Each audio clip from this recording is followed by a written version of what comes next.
wonderful place called YouTube. Nah.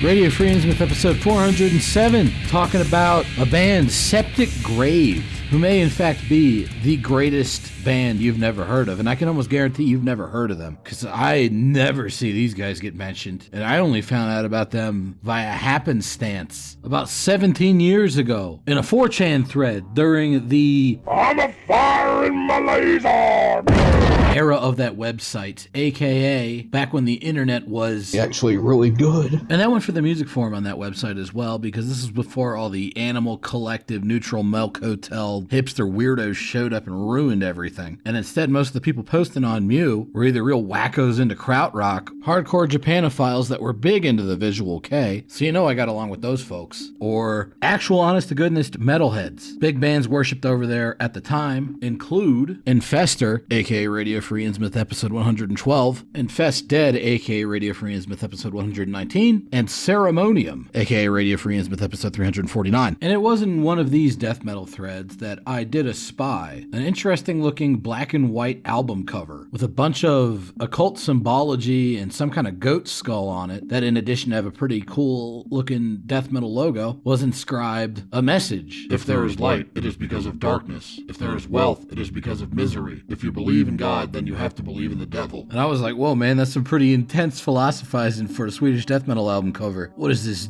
death metal Manichaeism? They're hardcore dualists. Their religion was founded by a Parthian in the Sasanian Empire. They were the official religion of the Uyghur Khanate until its collapse in the year 830. Whoa, buddy! But hey, it got me to check the band out, so I guess it was okay branding. Plus, the name Septic Grave, sick death metal band name. And I'm now just realizing how many bands I listen to that have the word septic in their name in some form or another. Septic Grave, Septic Flesh, Septic Death, Sepsism. And if by some mishap of fate you don't know what sepsis is, that's what happens when your body gets a fungal or bacteria infection that's so virulent, your own immune system goes haywire and ends up melting your internal organs. As for what a septic grave is, I guess that's when you get buried alive and then some apparatus inside the coffin starts injecting you with a bunch of nasty stuff that makes your body eat itself alive.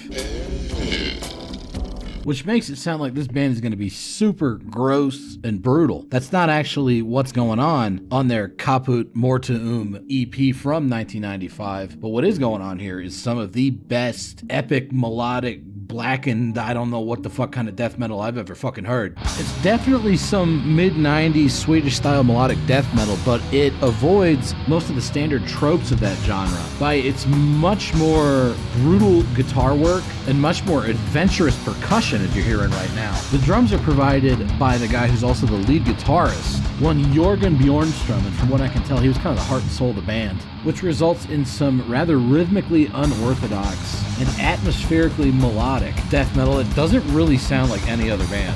The other standout on this album for me gotta be Daniel Engman's vocals. He's probably more famous nowadays for being in the groove metal band Soulquake System, and he's got a very unique, very understandable take on death metal vocals. Doesn't really sound like a typical death metal vocalist.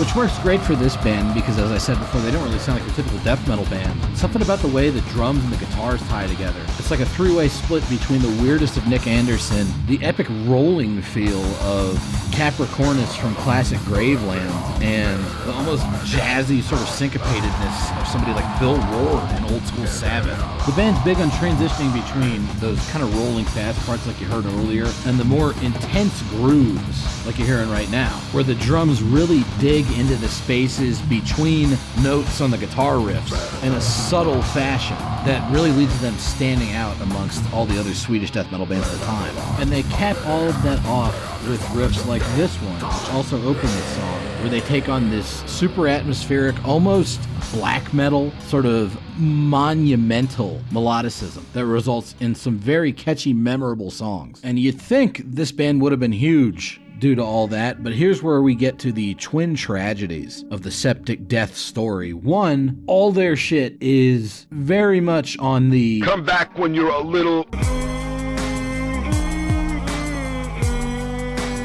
nature. end of the price bracket when it comes to acquiring their stuff nowadays. Like, we're talking $300 to $1,000. And as long as I've been into this band, I've seen those prices come up repeatedly to the point where I don't even know if that shit actually gets sold for that much, or if I'm just looking at listings that have been up for fucking 2 decades at this point. And number two, even if you were to acquire some Septic Grave shit, there's not that much out there to grab. Like, they've got 2 official releases, the Caput Mortuum EP from 1995, the Last Sign EP from 2015, 3 demos, a 1995 promo tape, and 2 songs that were re-recorded from one of the demos for a 1994 compilation. That's it. You get nothing. You lose. Good day, sir. And even then, almost none of that's online. You can get both the EPs off their Bandcamp. There's a few pretty low quality uploads of their 3rd demo, as well as the re-recorded versions from that compilation. But the first 2 demos in that 95 promo tape, I've been looking for, we're going on almost 2 decades here. I ain't been able to find them. Might as well talk about that 3rd demo that I was able to find, just because it's a holy relic at this point. On this 3rd demo, the music fits that Septic Grave super gross band name a little bit better than it does on their later officially released material. This is just some gnarly old school death metal. The only slightly melodic death metal thing going on here is the acoustic intro to the final track. And don't get me wrong, it's a great little acoustic intro. Sounds like something off a Eucharist demo, or even maybe very early In Flames material. But they bury it super quick under some brutal, honestly, much more grind influenced material than would be usual for Swedish death metal at the time type shit. But even at this early point, a year out from the Caput Mortuum EP, you can still tell that this is Septic Grave on account of the rolling percussion and the transitions between the faster blasting stuff and the more groove influenced shit, as well as Daniel Engman's unmistakable vocals. On this song in particular, he does a great job of kind of telling a miniature epic horror story. And I do mean miniature epic. The song's about a minute long, but it's still got multiple different movements and sections to it. They really cram a lot into this one, which makes sense since it's the last song in the demo. They really wanted to show off what they were capable of as a band. Or at least I think that was the idea. And what that means for us as a listener is some awesome, grindy, gory, slimy kind of death metal. The song that most resembles their later official material on this release would have to be the very doom metal inflected second track, Let My Corpse Rot, which doesn't show off melodic death metal quite in the same way that their later material would. This is much more just kind of doom death, but it maintains that same sort of epic feel and sense of narrative that would be so important for them during their more melodic death metal period. On this one, you can also hear one of their major influences, that being the classic British death metal band Bolt Thrower, who I believe all the kids nowadays hate because the funny Mean Muscle Man told them that they should. Or at least that's what they took away from the videos where he talks about them. Actually, the first 5 Bolt Thrower albums are actually essential, some of the greatest death metal ever, and this song's incorporation of influence from that band, as well as a whole lot of Autopsy, demonstrates why that is. There's also some death, some pestilence. You can tell these guys listen to pretty much all the old school death metal that mattered. But at the same time, it's kind of funny how this doesn't really sound like your stereotypical Swedish death metal band. For instance, right here, this is just straight up a fucking Bolt Thrower riff, made all the more heavier by the expertly done drum accents. There's not really any Entombed or Dismembered going on here. Maybe there's some Unleashed, a little bit of Grave, I guess. Maybe even some Merciless. Like right here, that's almost a very punishing sort of black thrash riff. Not your typical Swedish death metal, but what it is some just great fucking all-around old school death metal. And it's very much worth your time, but the absolute crown jewel of the Septic Grave discography, such as it is, has to be that Caput Mortuum EP I opened the episode with. I believe these high-pitched screams were actually done by Fredrik Hjartström, Jorgen's co-guitarist. And they are best utilized in this song that we're listening to right now, that being Lust to Dust, which for me is kind of the standout single from this EP. It's kind of the simplest, catchiest song. Here come the vocals again. Dust, dust. kind of doubling up with the main vocalist Daniel for some deicide style dual vocals. And there are some harmonized riffs going on underneath, but it's not your standard Gothenburg harmony at all. More than anything, it surprisingly reminds me of where Argosson would end up going later in their career, with their usage of larger chords and a real thick sound. And here's where the vocals get super sick, going back and forth with the screams and the growls for kind of this song's approximation of a chorus. Check this scream. That's what's up. And I love the really just big fucking chords going on underneath with the little keyboard accents thrown in, and then the vocals kind of tie back together.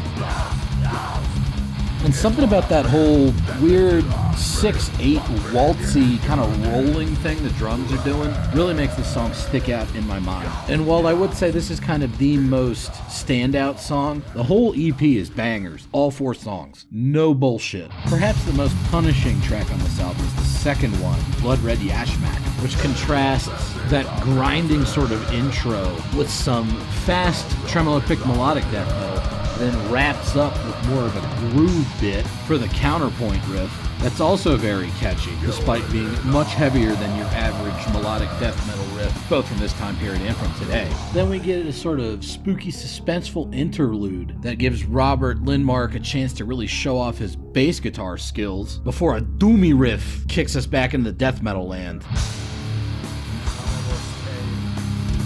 And here the drums really carry the song, with those little rolling bits and those snare hit crash cymbal highlights, before he then kind of double times it for the rather bolt throwery lead guitar to kind of float over the whole thing. And this all eventually takes us into why I call this the most punishing song on the album. This bit right here.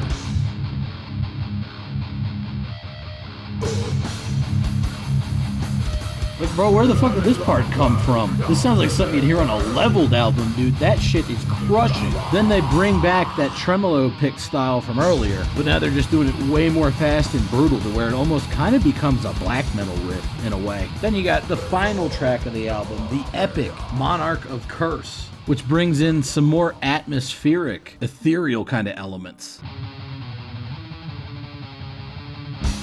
This riff, it just seems tailor-made to be the first riff on the last song on an epic atmospheric death metal album. Total final sunset, nukes going off type vibe. And the cool thing about this song is that it kind of combines all of the idiosyncrasies from every other song on the album into one track. Like this sort of rolling groove, or right here, the more punishing, percussive kind of groove.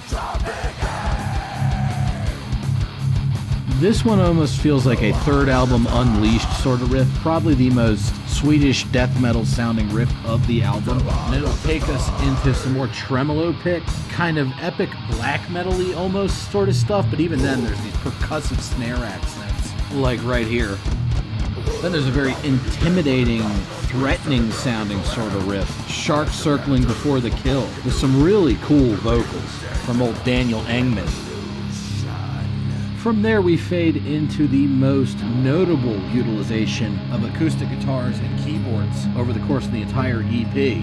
Very atmospheric sort of stuff. And the drums know exactly what to do to kind of bolster that atmosphere before we head back into the final iteration of that main riff to close out one of the greatest melodic death metal EPs of all time. I'd put this up there with In Flames' Subterranean, At the Gates, Terminal Spirit Disease, unless you consider that to be a full-length album. You know, the upper echelon stuff, that's where this belongs. And while I haven't been able to bring myself to drop $1,000 on it, maybe someday it'll get reissued with a nice remaster and all the demos as bonus tracks. I don't know, weirder things have happened. I never thought all those Euthanasia demos would get compiled, and now I listen to that whole double CD comp at least once a week. After the Caput Mortuum release, Septic Grave kind of drifted apart in the ensuing years. Daniel Engman went on to be in Soulquake System, who were kind of a groove metal, aggro alternative rock sort of band. Not really something I'm into, but definitely one of the better examples of that style. Jorgen Bjornstrom went on to drum for a Norwegian melodic death metal band called The Embraced, who I really should check out sometime. But sadly, he passed away in 2011, which pretty much negated any chance chance of a Septic Grave renaissance, or so you might believe. But here's the thing, Slick. The Septic Grave fellas periodically got together during the 2000s to kind of jam, and Jorgen's co-guitarist Frederick had started up sort of a retro death metal act called Toxic Crypt, and with some personnel from that band, as well as returning vocalist Daniel Engman,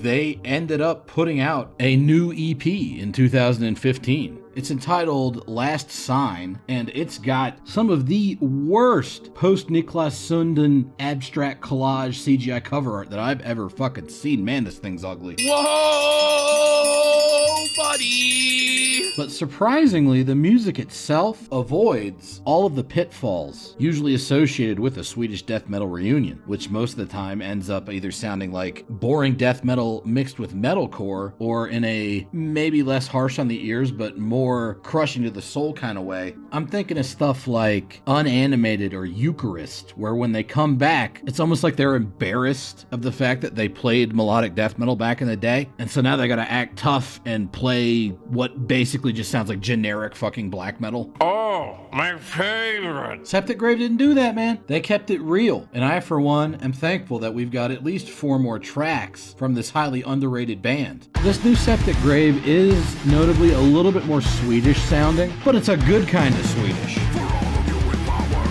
Specifically, there's a whole lot of at the gates going on here, but it's the good at the gates.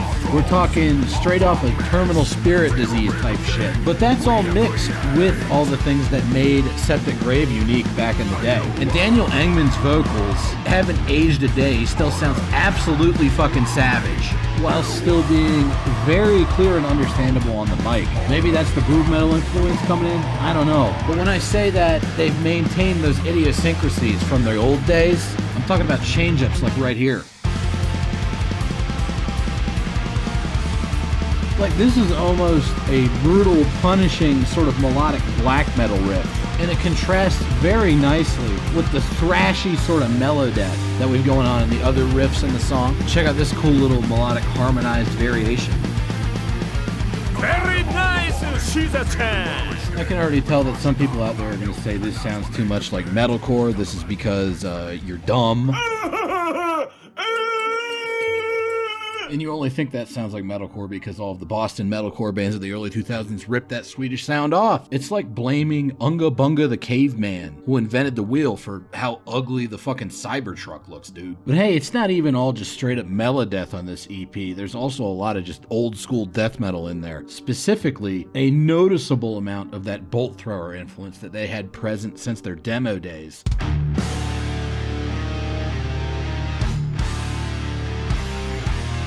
Their old drummer, Jorgen, he's died, but his spirit lives on with catchy beats like this. And here's some fucking bolt thrower ass riffage, getting shoved right down your throat. Super nasty sounding.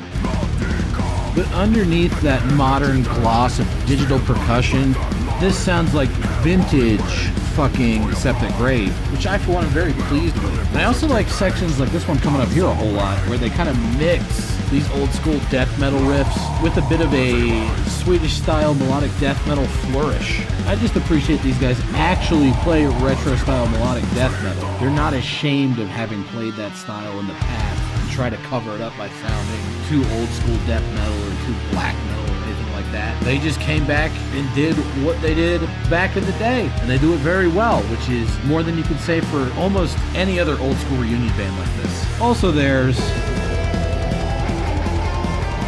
sick fucking lead guitars, which is always appreciated. I would say go out and get you some Septic Grave, but even this post-reunion EP usually tends to be pretty expensive on the secondhand market, and that old stuff is just fucking impossible to get. But hey, maybe enough people start paying attention, we'll get a nice reissue compilation of all the Septic Grave shit. How about that, huh? That'd be nice. Speaking of nice, thanks for listening or watching or whatever you did, and I'll see you next time. Bye-bye. You got trash out today?